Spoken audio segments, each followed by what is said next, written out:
Assalamu alaikum wa rahmatullah wa barakatuh mes frères et sœurs.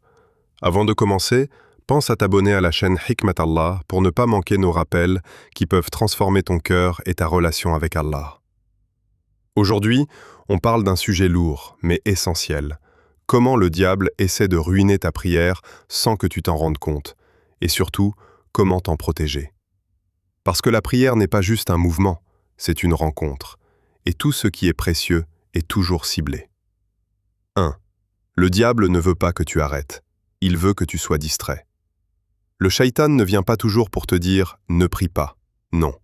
Il vient pendant que tu es déjà debout devant Allah. Il commence à t'envoyer des pensées.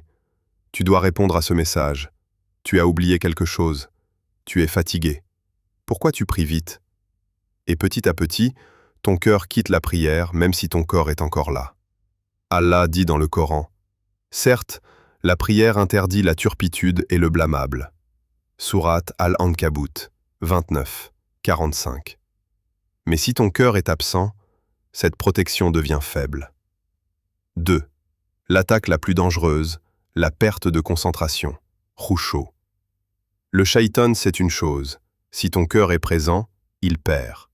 Alors il vise ton khushu', cette concentration profonde dans la prière. Tu commences à prier, mais ton esprit voyage ailleurs. Passé, futur, problème, fatigue. Et tu termines sans même sentir que tu as parlé à Allah.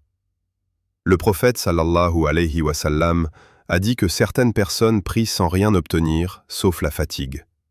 Imagine, tu te tiens devant le roi des cieux, mais ton cœur est ailleurs.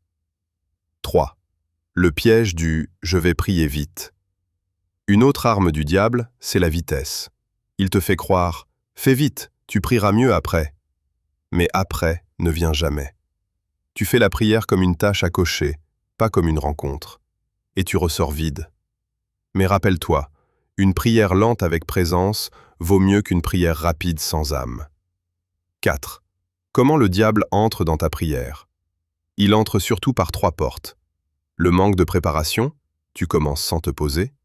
Les distractions avant la prière, téléphone, stress, chaos. Le manque de zikr avant de commencer. Quand ton cœur est déjà dispersé avant même le takbir, le combat est plus dur.